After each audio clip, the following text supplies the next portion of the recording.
ونصلي ونسلم على عبده الكريم العزيز الرؤوف الأمين، أما بعد، فأعوذ بالله من الشيطان الرجيم. بسم الله الرحمن الرحيم. وما أنفقتم من نفقة أو نذرتم من نذر فإن الله يعلمه وما للظالمين من أنصار. صدق الله العظيم. برکت کے لیے جو شریف پڑھنے کے بعد سیدنا وسیلہ حبیبنا مولانا محمد رسول کرم مالک السلام کریم مالک اصحاب الکرام صلی اللہ علیہ وسلم. سورہ بقرہ کی آیت نمبر 270 کا درس آج ہونے والا ہے. حالات حضرات اور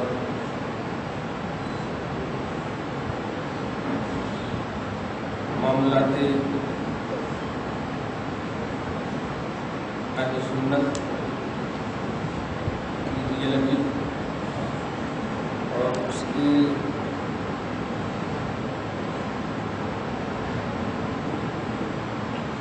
بیس پر آج کے حالات کو دیکھتے ہوئے عوام کی کارستانی پر شرعی گرفت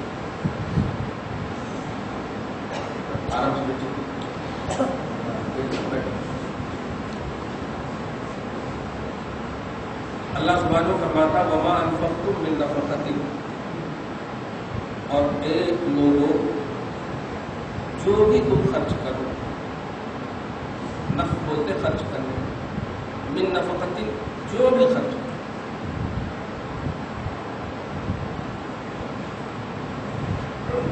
اور نظر تم من نظرین یا جو بھی نظر مانو، فإن اللہ یعلمہ، اللہ سب جانتا ہے.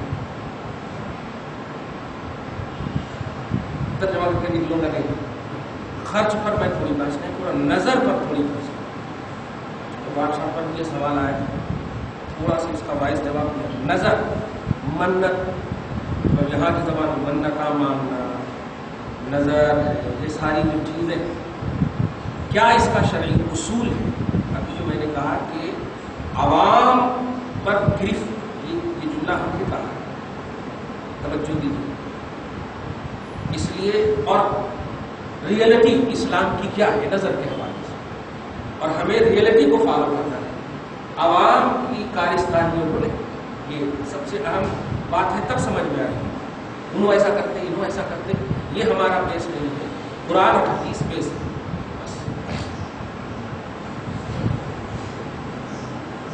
نظر کا ایک معنی ہے عرفی، عین را فا، عرف یعنی عوام جسے بولتے ہیں، اور ایک معنی ہے شرع، بلکہ ہر لفظ کا ایک معنی عرف ہوتا ہے، ایک شرع معنی. نظر کا عرفی معنی ہے ہدیہ، پیشکش. ابھی کہ رمضان آ رہے ہیں، آپ سب کو پیش کریں گے، نظر پیش کریں گے، ہدیہ پیش کریں گے، تو یہ ہے نظر، یہ عرفی معنی ہے. ایسے کوئی بدعت نہیں کرتا، سب چندہ دیتے ہیں الحمدللہ. شرعی نظر کیا ہے یہ دیکھیے، بڑی ذمہ داری کے ساتھ اس کو ایک لفظ کو سمجھیے. خالص اللہ کی عبادت کی نیت سے عملی، مالی یا بدنی عبادتوں کی غیر واجب چیز کو اپنے اوپر واجب کر لیں.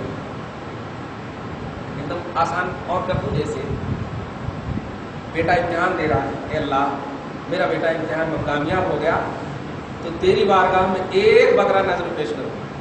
آپ کے اوپر بکرا واجب ہے نہیں، لیکن آپ نے غیر واجب چیز کو بیٹے کی کامیابی پر شرط اور معلق کر کے آپ نے اپنے اوپر واجب کر دیا.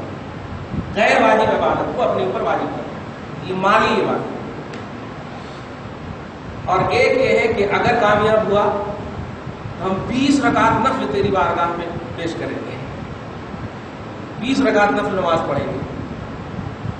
سمجھ رہے آپ؟ تو اب یہ جو نفل جو نظر مان لیے ہیں، یہ نفل جو ہے اب واجب ہو جائے گی اس کی ادائیگی. ہے لیکن واجب ہو جائے گی اس کے ادائیگی. 20 رکعت تیری بارگاہ میں پڑھیں گے. اسی طرح روزہ رکھیں گے. روزہ تو مالی و بدنی دونوں عبادت کا مجسمہ ہے. خیر، تو غیر واجب عبادت کو اپنے اوپر واجب کر لینا خالص اللہ کے لیے، توجہ دیجیے اس جملے میں، خالص اللہ کے لیے اس کو نظر ہو. نظر کا تعلق صرف اللہ تعالیٰ سے، منت کا تعلق صرف اللہ تبارک تعالیٰ سے. یعنی یہ عبادت مقصودہ ہے. عبادت مقصودہ اسے بولتے ہیں جس میں غیر کی شرکت ہو ہی نہیں.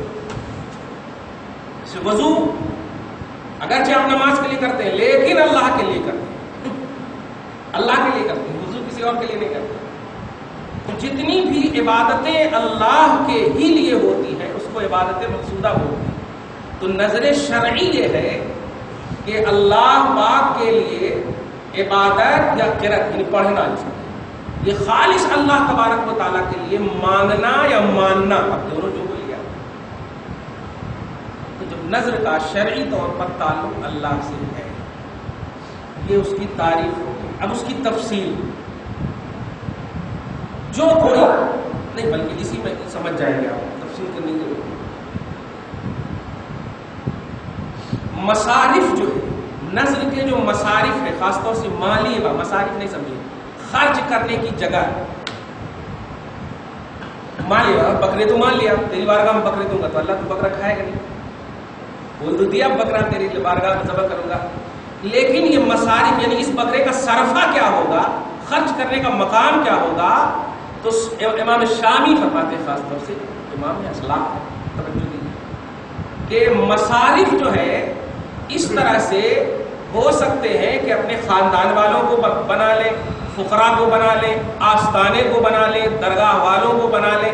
یعنی اس طرح کہیں اے اللہ ہم تیری بارگاہ میں تندرستی، صحت کے تندرستی اور صحت کی بنیاد پر، یعنی بیماری سے اگر کسی کی آپ مانے ہیں منت، امتحان میں کامیابی کی کوئی بھی آپ منت مانگے ہیں تو یہ تو ہے تیرے لیے، لیکن اس بکرے کا مصرف جو ہے فلاں آستانے کے فقراء کو ہے تو بالکل جائز ہے. توجہ دیجیے آپ، اور ایک دم سارے ڈاٹس کلیئر ہو جائیں گے. اور ابھی جو خرافات ہیں اس طرف بھی میں آ رہا ہوں. کیا سمجھے، بکرا تو آپ نے اللہ کے لیے کاٹا، اللہ کے لیے مانا، یہی اور یہی ہے، لیکن اس بکرے کا مصرف خرچ کرنے کا جو مقام ہوگا، جو جگہ ہوگی، وہ آپ کسی آستانے کے فقیر، وہاں کے فقراء، مساکین، مجاورین جو رہتے ہیں وہاں اگر خرچ کریں گے تو بھی خالص اللہ ہی کے لیے ہے وہ، کیونکہ وہ کھانے پینے والا ہے. تو مصارف غیر ہو سکتے ہیں، عبادت غیر کی نہیں ہو سکتی. یہ بتا دیں مصارف خرچ کرنے کے مقام غیر ہو سکتے ہیں، کیونکہ اللہ کھانے سے پاک ہے، اللہ چھونے پکڑنے سے پاک ہے. تو جو بھی آپ نے منت مانگی ہے اس کا براہ راست عبادت کے اعتبار سے تعلق نیتوں میں اللہ پاک ہے، خرچ کے اعتبار سے درگاہ ہے. یہی کو اب موٹ زبان میں بولتے فلاں درگاہ کی ہماری منت ہے. توجہ دیجیے، جملے میں غور کرتے ہیں، اور فتویٰ سازی نہیں ہونی چاہیے.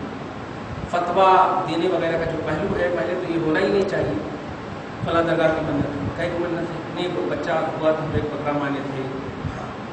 تو اب ان سے یہ پوچھیے یہ جو بکرا آپ نے مانا تھا کیا سوچ کے مانا؟ عرفی طور پر ماننے کا تعلق یہی ہوتا کہ وہ بکرا وہاں جا کر کے وہاں کے فقراء کو کھلائیں گے. یہ ہوتا ہے عرف جو مانتے، وہاں جا کر کے ذبح کریں گے، کھلائیں گے. اسی لیے وہاں پر بھی بکرا جب ذبح کرتے ہیں تو بسم اللہ اللہ اکبر کہتے ہوئے دیکھا. توجہ دے رہے. تو جہاں کہیں بھی آستانے یا درگاہوں میں اس طرح کی، پہلے تو ادب و احترام یہی ہے کہ وہاں کچرے پچرے نہ کیے جائے، اور حالانکہ الگ الگ رہتے ہیں ان کے مقامات، پھر بھی احترام ہی. لیکن اگر مان لیے ہیں تو مصارف کے اعتبار سے جواز کی صورت بہرحال ہے، اور اس پر کوئی بھی شرک یا بدعت یا قباحت کا فتویٰ نہیں رہے گا. کمال احتیاط یہ ہے کہ اللہ تبارک و تعالیٰ کے بندو نظر مانے اور اللہ کے لیے مان لو، پکا اگا کر کے جا کر کے اچھے سے کھلا دو. یہ بہترین چیز، یہ بہترین ہے. کوئی جھگڑے پکڑے یا کوئی ٹینشن کا مسئلہ نہیں ہوتا. پکا کر کے جا کے کھلا دو آپ، یا ان کو بلا لو آپ اپنے گھر میں دعوت کے لیے. تو مصرف میں کوئی شرک و کفر کا پہلو ہے نہیں، تو گھر میں بھی اس کو کھلا سکتے، وہاں بھی آپ کھلا سکتے. اگر ایسی نیت ہے خالص اللہ تبارک و تعالیٰ کے لیے منت، تو منت اور نظر کا تعلق جو ہے صرف اللہ تبارک و تعالیٰ سے، شرعی منت اس کو بولو. چاہے کسی کے لیے بھی زبان سے اگر کوئی کہہ دیتا ہے، جاہل پر تو ہم فتویٰ نہیں لگا سکتے ہیں، وہ بول دیتے ہیں اس زبان پر، اور اس لیے بھی بولتے ہیں، جانتے ہیں اللہ پاک نے خلق کی زبان کو نقار خدا کہا. اب عوام ہے، ان کو کیا شرعی اور لغوی اور عرفی اتنی توضیح کہاں معلوم ہے. حضرت فلاں طرح کی منت ہے، منت ہے کیا کرنا وہاں کے فاتح دلانا، کیا کرنا وہاں جا کے، کیا منت ہے. ہاں وہ ہم مانے تھے کہ ایسا کامیاب ہو گئے تو ایسا کیا کرنا وہاں پر جا کے یہ کرا، اے اللہ اے اللہ اے اللہ اے اللہ، اللہ ہی وہاں کر رہے ہیں آپ جا کر کے، یہ تو نہیں کر رہے اے فلاں اے فلاں اے فلاں. خیر بہرحال ایک تو یہ بات ہوئی کہ شرعی منت کا تعلق صرف اللہ تبارک و تعالیٰ سے ہے، نظر کا تعلق صرف اللہ تبارک و تعالیٰ سے ہے. عبادت مقصودہ ہے وہ مصارف درگاہ ہے، مصارف آستانے، وہاں کے فقراء اور وہاں کے مجاوران ہیں، وہ لوگ ہیں، وہ ہو سکتے ہیں. ایک پہلو یہ ہوا. اب جو یہ خرافات کے جو پہلو ہے وہ میں بتانے جا رہا ہوں. ابھی تو اور خاص طور سے سمجھ میں آئی بات، یہ بچے محنت کرتے نہیں اور جا کر کے ہال ٹکٹ باندھ دیں گے درگاہ میں، ہال ٹکٹ کرتے رکھ سے باندھ دیں گے، توجہ دے رہے ہیں. والد صاحب بیچارے جا کر کے پیسہ بنتے ہیں اور یہ جا کر کے درگاہ میں ہال ٹکٹ کا سیرک سے باندھتے ہیں. کیا کریں گے؟ اب یوسفین آ کے لکھیں گے، شرف الدین بابا آ کر لکھیں گے، خبردار کسی بھی زاویے سے، توجہ دیں، یہ حرکت اسلام میں برداشت نہیں کی جائے کسی بھی زاویے سے. اور وہ بھی دنیاوی، مطلب یہ کہ بایولوجی کیمسٹری لکھنے کے لیے تم جا کر کے یہ مان رہے ہو، استغفر اللہ مان رہے ہو. یہ سب حرکت کبھی نہیں کرنی چاہیے. یہ اچھا ایک اور بات اس لیے بھی اس کو ممنوع میں قرار دے رہا ہوں کہ آپ صاحب مزار پر اگر آپ کو اتنا بھروسہ ہے کہ یہ اللہ کے محبوب بندے ہیں، انہوں نے اشارہ کر دیا اللہ کی بارگاہ میں دعا کر دیے تو کامیاب ہو جاتے، تو ان کو کہو نہ جا کر کے ہاں ٹکٹ کے دے رہے، ڈائریکٹ بولو نہ جا کر کے اے اللہ کے محبوب بندے آپ مقبول و محبوب ہو، آپ تو جانتے ہیں کہ میں نماز نہیں پڑھتا اس لیے دوری سے بول رہا ہوں، آپ جا کر کے اللہ کو بول دو رہتا، ایسا بولو نا. یہ ہال ٹکٹ چوری کیوں کر رہے ہیں وہاں جا کر کے، وہاں بھی چیٹنگ کر رہے ہیں، باندھ کر کے بھاگ رہے. خبردار، 5 وقت کی نماز پڑھو، گارنٹی ہے کامیاب ہونے کی، انشاءاللہ گارنٹی ہے کامیاب ہونے کی، اس لیے کہ کامیاب کرنے والا اللہ پاک ہے. اور نماز پڑھو گے تو ایسا ہو ہی نہیں سکتا کہ کامیاب نہیں ہوگے. اللہ پاک کہا ہے لعلکم تتقون لعلکم تفلحون لعلکم تفوزون، تم کامیاب ہوگے، تم متقی ہوگے، تم فلاح پاؤ گے، اللہ پاک کہا ہے. اس لیے یہ سب فراڈی مت کرو، یہ دھوکہ مت کرو. کامیاب ہو بھی جاتے ہیں، ارے یار پرسال جو ہے نا ایسا کرے تھے تو کامیاب نہیں، یہ گڈ لک ہو گیا ہوگا، چلو ماں کی دعا قبول ہو گئی ہوگی. لیکن اور وہ جو دھاگے باندھتے اور جو الٹے پھلٹے کام کرتے، یہ سب خرافات ہیں. یہ سب کا کسی بھی زاویے سے اہل سنت تو چھوڑیے، اسلام ہی سے تعلق نہیں، اس کا اسلام ہی سے تعلق نہیں ہے. اصل منت اگر ماننی ہے اللہ پاک کے لیے ماننے، یا اللہ میں امتحان میں کامیاب ہو گیا 2 روزہ رکھوں، میں امتحان میں کامیاب ہو گیا 1 بکرے دوں گا تیری بات، ان کے مصارف رکھوں گا یوسفین کے مجاوروں کو یا شرف الدین بابا کو. لیکن ایک اور بات کہہ دوں کہ آج کل یہ تو کتابی جملے میں بولا ہوں کہ وہاں کے فقراء کو اور آستانے کے مجاورین کو، لیکن آج میں شطر کر رہا ہوں جو نماز نہیں پڑھتے ہیں وہ فقیر نہیں ہے. دھیان دیجیے، خالی 5 من کے پہن کر کے بیٹھے رہتے ہیں اور یہ مور کو ایک دم سر پہ رکھتے رہتے ہیں، یہ شرعی فقیر نہیں، شرعی مسکین. ہر بالغ پر نماز فرض ہے، چاہے فقیر ہو یا مسکین ہو یا مالدار ہو یا غنی، ہر فقیر ہو یا مسکین سب کو نماز فرض ہے. اب درگاہ میں اللہ ولی کی بارگاہ میں رہ کر جو ولی نفل تک نہیں چھوڑے، نفل تک نہیں چھوڑے، یہ فرائض اور واجبات کو ترک کر کے نمازی سے پیسے مانگ رہے ہیں، تو یہ دیکھیے گا یہ بیس نہیں ہے اسلام، اس کا کوئی بھی مذہب سے یا اسلام سے تعلق ہی نہیں. اس کو دھیان میں رکھیے گا تو انشاءاللہ ہمارے درمیان جو اخوت اور محبت اور مروت ہے یہ ٹھوس ہوگی. ہمارے درمیان جو ڈیوائڈیشن کا نظریہ ہے وہ عملی بنیاد پر ہے اور بدفعلی کی بنیاد پر ہے، بدکرداری کی بنیاد پر ہے. عقیدہ اگر یہ ہوگا تو کہیں کو ہم ٹینشن میں لیں گے، ارے کر رہے کرے جا اپنے کیا. تو ریئلٹی یہ ہے ہماری، منت ہو نظر ہو جو بھی ہو یہ خالص اللہ تبارک و تعالیٰ کے لیے ہوا کرتی ہے. مصارف شرعی طور پر فقراء موجود ہیں، شرعی طور پر مسکین موجود ہے تو ان کو مانا جا سکتا ہے، نہیں تو اپنے خاندان کے طریقوں میں ان کا مصرف رکھیے، وہاں کھلائیے، فقیر کو کھلائیے، فقیروں کو بلائیے، بلکہ گھر ہی میں بلائیے تو اور اچھی چیز ہے. اس لیے کہ گھر میں بلائیں گے تو جانتے ہیں اللہ پاک فقیروں کے قریب رہتا ہے. پیاسوں کے قریب رہتا ہے. جب اپنے گھر میں بلائیں گے تو انشاءاللہ قرب مولا بھی حاصل ہوگا آپ کو. میدان محشر میں نے کہا تھا نا, اللہ پاک پوچھے گا میرے کو پانی پلائے تھے کہیں تو نہیں, میں تیرے قریب سے گزرا تھا. ہے اللہ پانی کیسے پلا؟ ہاں ایک پیاسا گزر رہا تھا, تو نے نہیں پلایا, میں وہیں تھا. تو فقیروں کو اور مسکینوں کو بلاتے رہیے ان کو. میں تو اس زاویے سے یہ بھی بولتا ہوں کہ اللہ کے رسول کی جو اولاد, نسل رسول جو ہے, سادات کرام, ان کے اگر بچے ملے نا, خالی آپ ان کو سکھائیے نا, بیٹا بول دے یا اللہ انکل کو گھر میں برکت دے. اتنا بول رہے یار, تو سمجھ بھی نہیں رہا, پھر بھی بول دینا. خدا کی قسم اللہ پاک بہت قبول کرتا ہے, قبول کرتا ہے. جانتے ہیں حضرت امام حسین کو خالی آپ بیٹھے رہیے, نبی کہتے تھے, حسن بیٹھے رہیے, اور نبی کہتے تھے میں دعا کروں تم آمین کہنا. تو سادات اور آل رسول جو اچھے ہیں, اچھے بچے ہیں, توجہ دیجیے, جن کی سینچائی اچھے تصور میں ہوئی ہو, اخلاق آداب میں ہوئی ہو, آل رسول اور سادات اگر ہو, آپ کبھی بھی ان کو گھر میں لائیے, خالی بٹھا دیجیے, ان کو پانی پلا دیجیے, اچھے سے مطلب رسپیکٹ دے دیجیے, عزت دے دیجیے, رحمت آٹومیٹک آ جائے گی آپ کے پاس, برکت آٹومیٹک آ جائے گی آپ کے پاس. تو اللہ پاک نے نسل رسول میں, خاندان رسول میں, خون رسول میں یہ برکت رکھی ہے. کہنا یہ ہے کہ جو بھی تم خرچ کرو یا نظر مانو, تو نظر کا یہ پہلو تھا. آج جو آستانوں میں ہو رہا ہے وہ اپنی آنکھوں سے دیکھ رہے ہیں. یہ کارستانیاں ہیں, یہ کارکردگیاں ہیں, ان کا اسلام سے کوئی تعلق نہیں.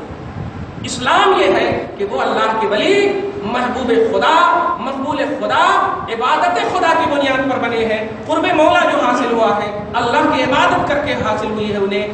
آپ ان کے مشن کو, ان کے نظریات کو فالو کرو, اور واقعتاً جب تک تم اس منزل پر نہیں فائز ہوئے ہو, ان کے قرب کا وسیلہ لو, ان کی محبوبیت کا وسیلہ لو. اللہ کی بارگاہ میں ان کی محبوبیت, مقبولیت ہے, ان کی قربت ہے, سب کچھ ہے. تو ان کے وسیلے سے مولا میں اس لائق نہیں ہوں, یہ تو تیرے لائق بندے ہیں. میں اس لائق نہیں ہوں, یہ تو تیرے محبوب اور مقبول بندے ہیں. پروردگار ان کی نیکیاں میری طرح نہیں ہے, ان کی نیکیاں تو قبول کرا ہے تو مقبول نیکیوں کے وسیلے سے ہمیں نیکیاں قبول نہیں کرنے کو کار بنا دے, نیکوکار بنا دے, ہماری نظر کو قبول کر لے. تو اس طرح کی باتیں بالکل جائز ہیں. کہنا یہ ہے آستانہ جائیے تو ولی نگاہ میں ہو. توجہ دیجیے, ایک جو اہم جملہ بولے گا, ولی نگاہ میں ہو, سجادگان نگاہ میں نہ ہو. نوٹ کیجیے, سجادگان سے مراد, آپ جاتے ہیں درگاہ میں, تو درگاہ میں اللہ کے ولی, وہاں جائیے, ادب و احترام کا جہاں دور میں جتنا ہے, ادب و احترام سے پائدان کے پاس کھڑے رہیے. رسول اللہ کی سنت ہے, امیر حمزہ, عبداللہ ابن جہش, مصعب ابن عمیر پابندی کے ساتھ تشریف لے جاتے جنت البقیع میں. یہ کون ہے؟ صحابہ کرام. اگر ولی نہ ہو تو پھر کون ولی ہوگا؟ صحابہ ولی نہ ہو تو کون ولی ہوگا؟ تو اولیاء کی بارگاہ میں جانا یہ نبی پاک کی سنت ہے. اور نبی کیسے تشریف فرما ہوتے تھے وہ تو آپ خود جانتے ہیں, دور رہتے تھے, پڑھتے تھے, پڑھنے کے بعد اے اللہ اہل بقیع غرقت کو, وہ نبی ہے اس لیے یہ جملہ فرما, اہل بقیع غرقت کو بخش دے, یہ نبی کا جملہ ہے. لیکن امتی یہ جملہ ولی کے لیے کیسے کہہ سکتی ہے؟ اللہ بخش دے محمد اللہ, ایسا ہمارے منہ سے کیسے نکلے؟ کہ آپ کہیں گے اے اللہ نبی کو بخش دے محمد اللہ؟ وہ نبی ہے, اعلیٰ ہے, اس لیے ادنا کے لیے یہ دعا کر رہے ہیں, اور ہم ادنا ہیں تو اعلیٰ کے لیے دعا کر رہے ہیں. اللہ ان کے درجات کو بلندی عطا فرما, اور ہمیں ان کے وسیلے سے اپنا بنا دے. یہ دعائیں. تو یہ ہے ریئلٹی آستانے کی, درگاہوں کی, مقابر کی, مزارات کی, یہ ہے. اور ان میں جو خرافات وغیرہ ہو رہے ہیں اس کا اسلام سے کوئی تعلق نہیں, کوئی بھی تعلق. اسی لیے آج بم بلاسٹ وغیرہ ہوتے ہیں تو آپ کبھی بھی ولیوں پر انگلی نہیں اٹھائیں, دھیان دیجیے, کیونکہ اگر ولی پر انگلی اٹھائیں گے تو اللہ پاک پر اعتراض ہوگا, اللہ پاک پر اعتراض ہوگا. اللہ پاک نے اپنے ولیوں سے دشمنی لینے والوں کو ارشاد فرمایا اعلان جنگ کرنا. تو پھر جب وہ ولیوں کی بارگاہوں میں یہ ساری چیزیں ہو رہی ہیں, توجہ دینا, تو پھر اللہ پاک اعلان جنگ سے, یعنی جنگ سے ہار گیا, یہی تو مطلب ہوا. تو بم بلاسٹ ہو گیا تو اعلان جنگ نہیں.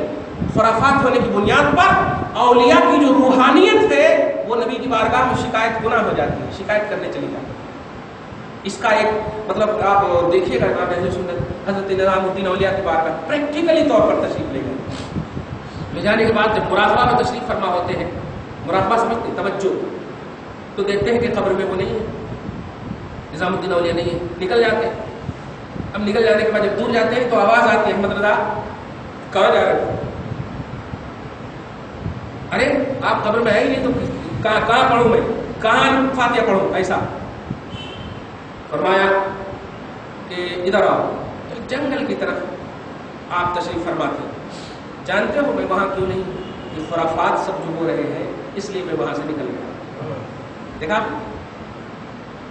دنیا میں جسمانی اعتبار سے آنے جانے میں پریشانی ہو سکتی ہے ولی کو، لیکن جو وہ عالم برزخ ہے وہاں کوئی پریشانی نہیں ہوتی۔ سورہ نازعات کا آیت نمبر 5 میں آپ دیکھیں گا، یہ تفسیر ہے، نفوس شریفہ دنیا کی پریشانیوں سے اس طرح نکل جاتے ہیں کہ عالم برزخ میں جہاں چاہے جب چاہے کامیاب ہونے کی بنیاد پر وہ جا سکتے ہیں، آ سکتے ہیں نفوس شریفہ۔ تو کہا یہ سب خرافات ہو رہے ہیں، تو آپ کیا کریں؟ اے رحمت للعالمین کے سائے میں ہو نا، خود ان کی روحانیت چلی جاتی ہے، توجہ دیں، روحانیت ان کی ہٹ جاتی ہے وہاں سے۔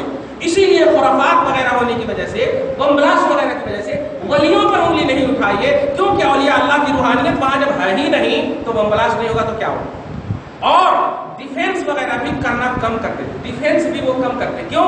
فیضان رہتا ہے ان کے پاس، فیضان یعنی دینا رسول پاک پر اجڑی ڈالا، طاقت تھی کہ نہیں مصطفیٰ کی، لیکن بازو میں خالد بن ولید جیسے، عمر فاروق جیسے کہتے بھی تھے اذن لی اضرب عنقک، یا رسول اللہ آپ اجازت دیجئے کہ میں ان کی گردن مار دوں، تو آقا اتنے پاور ہونے کے باوجود، سپورٹ ہونے کے باوجود یہی کہتے تھے نہیں تم انہیں دیکھ رہے ہو، میں ان کی نسلوں کو دیکھ رہا ہوں۔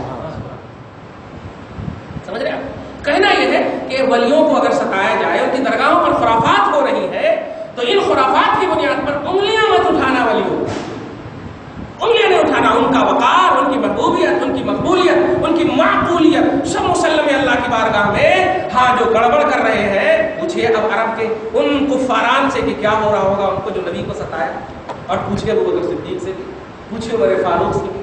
الحمدللہ کہنا یہ ہے کہ جو آستانے کے جو آج حالات ہیں، نظر نیاز کے جو پہلو ہیں اور منتوں وغیرہ کے جو پہلو ہیں، ان پہلوؤں کو اگر آپ کو سمجھ میں نہیں آ رہا ہے کہ یہ کیا کر رہے ہیں، کیسے کر رہے ہیں، تو اس کا اسلام سے کوئی تعلق نہیں۔ جو بات سمجھ میں آ گئی ہے یہی ہے ریئلٹی۔ نظر صرف اللہ کے لیے ہے، منت صرف اللہ کے لیے ہے، عرفی نظر جو ہے یہ غیر اللہ یعنی اللہ کے علاوہ کے لیے بھی عرفی منت، اس میں کوئی اعتراض نہیں۔ آپ نذرانہ پیش کر دیتے ہیں، ہم نذرانہ پیش کر دیتے ہیں، تحفے تحائف کا جو معنی ہے یہ عرفی، اور شرعی نظر جو ہے صرف اللہ تبارک تعالیٰ کے لیے ہے۔ اس نظر کا جو صحیح مصرف ہے آج اگر آستانوں میں دینا، تو آپ دیکھے جا کر وہ نماز پڑھتے ہیں یا نہیں نماز پڑھتے ہیں، تب آپ ان کو کھلائیے۔ بے نمازی کو اگر آپ نے کھلا دیا تو یاد رکھیے گا وہی کھانا کل میدان محشر میں آپ کے خلاف حجت پیش کرے۔ اس لیے آپ ہر معاملے میں، خاص طور سے ہر معاملے میں، یہ نظر کا باب ہے لیکن نکاح میں بھی اس کا خیال کیجیے، ولیمہ میں بھی اس کا خیال کیجیے۔ رسول اللہ فرماتے ہیں کہ شر الطعام طعام الولیمہ، سب سے بدترین کھانا ولیمہ کا کھانا۔ اب کیسے ڈرے صاحب ہے ولیمہ کھانا آپ کی سنت ہے، تو آپ فرماتے ہیں یدعا لہ الاغنیاء ویترک لہ الفقراء، جس کھانے کے لیے امیروں کو تو بلایا گیا اور میرے فقیر کو چھوڑ دیا گیا۔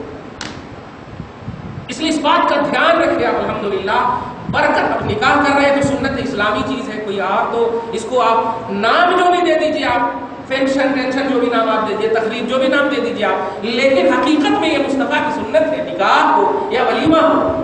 اور نبی کس سے خوش ہوتے ہیں؟ ایک حدیث پاک آپ آسانی سن لیجیے، یا رسول اللہ ہم لوگ غریب کیوں ہیں؟ صحابہ آ کر کہتے ہیں سرکار ہم غریب کیوں ہیں؟ آپ مختار کائنات، اللہ حکم الحاکمین، ڈائریکٹ فیضان آپ کے اوپر، پھر بھی ہم غریب کیوں ہیں؟ تو اللہ کے رسول فرماتے ہیں طوبیٰ للغرباء، غریبوں کے لیے خوشخبری ہو۔ غریبوں کے لیے خوشخبری، کیسی خوشخبری؟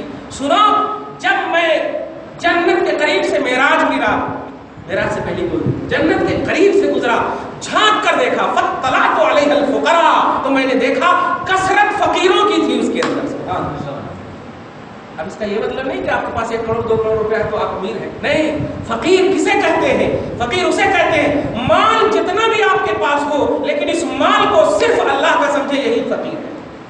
اللہ کی ملکیت جو سمجھے، اپنی جان کو، اپنے مال کو، اپنی اولاد کو، چاہے کتنی بھی اولاد ہو، کتنے بھی پیسے ہو، تو یہ پیسے کی بنیاد پر آپ امیر نہیں ہیں، آپ اللہ کے لیے اس کو سمجھ رہے ہیں، یہ فقیر ہے۔ جیسے عثمان غنی ہے، عثمان غنی ہے، ابو بکر صدیق کا کیا کہنا، سرمدان عرب میں سے، خدیجہ الکبریٰ کا کیا کہنا، رؤسائے عرب کی فہرستوں میں داخل ہے، لیکن اللہ کے رسول فرما رہے ہیں میں نے فقیروں کو دیکھا کہ جنت میں کثرت ان کی، تو کیا یہ لوگ نہیں ہوں؟ یہ لوگ حقیقی فقیر اسی کو کہتے ہیں جس میں نے کہا فقیر نماز ان پر بھی فرض ہے۔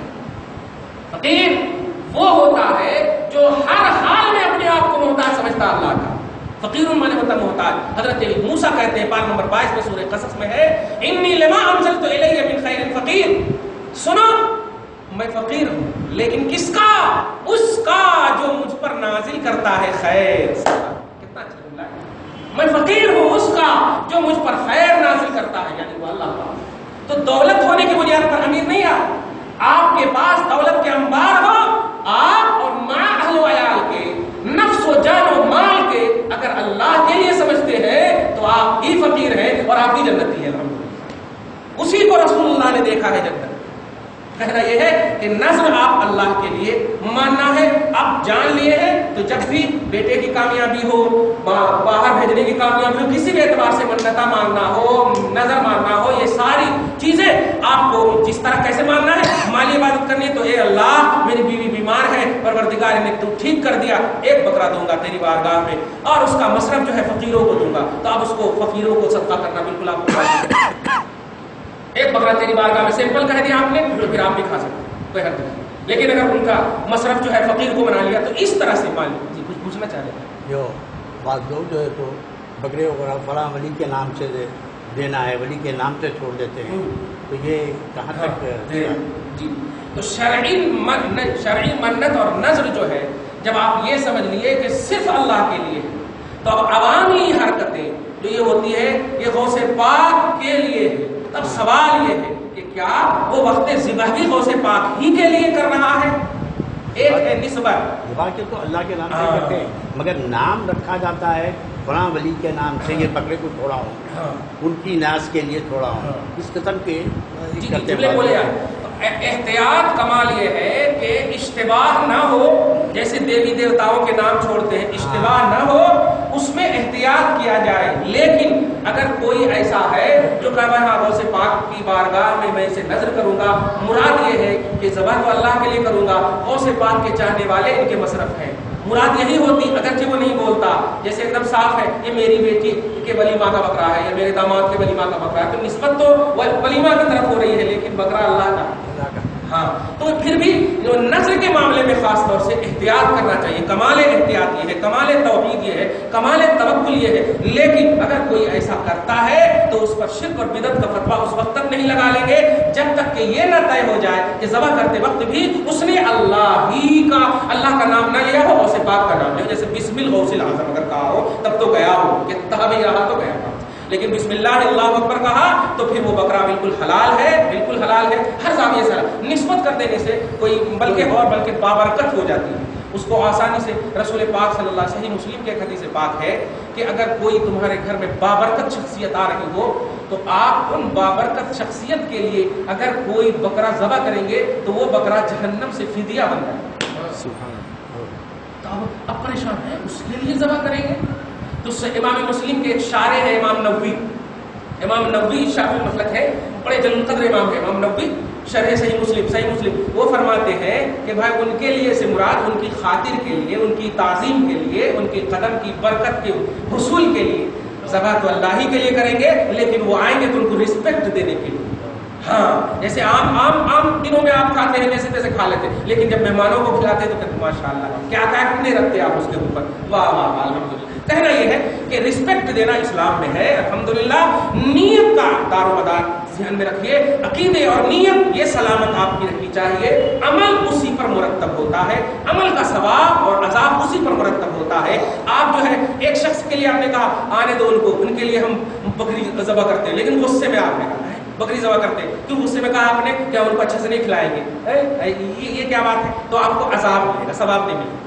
ایک فقیر کے لیے آپ نے کہا ہم ان سے دعا لینے کے لیے ہم کو انشاءاللہ کھلائیں گے سیراب کرنے کے لیے، تو انشاءاللہ آپ کو دعا آپ کو برکت ملے گی۔ کہنا یہ کہ عمل کا سارا دار و مدار نیتوں پر ہے، نیتیں آپ کی صحیح ہونی چاہیے، اور پھر رسپیکٹ اور عزت جو ہے اس کی خاطر اگر دوسروں کو آپ بلا کر کے کھلا رہے پلا رہے کوئی حرج نہیں۔ بکرا کسی کے نام پر چھوڑا جائے، ذبح اللہ کے نام پر ہونا چاہیے، کسی کے بھی نام پر ہو جو من ہو جبراتی ہو، ذبح اگر رسول کے نام پر بھی ہے تب بھی حرام،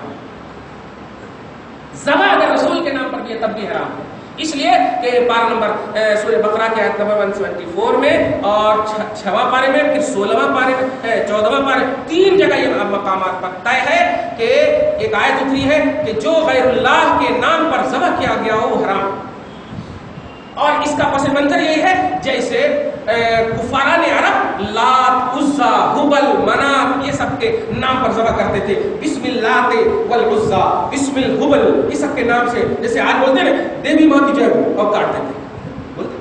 تو آج تو اس طرح کے رد کے لیے یہ آیت کریمہ اتری ہے کہ جو خیر اللہ کے لیے، تو آیت کریمہ کا پس منظر کیا ہے کہ جو ذبح کرتے وقت جو دیوی دیوتا کے نام لیے جاتے تھے اس کے رد میں آیت اتری ہے۔ اس کا مطلب یہ ہوا کہ غیر اللہ کے نام کا ذبیحہ حرام ہے، غیر اللہ کا نام حرام نہیں، یہ غیر اللہ کے نام کا ذبیحہ حرام ہے، ذبح کیا ہوا حرام ہے، غیر اللہ کا نام لینا حرام نہیں۔ سمجھ رہے ہیں آپ جملہ؟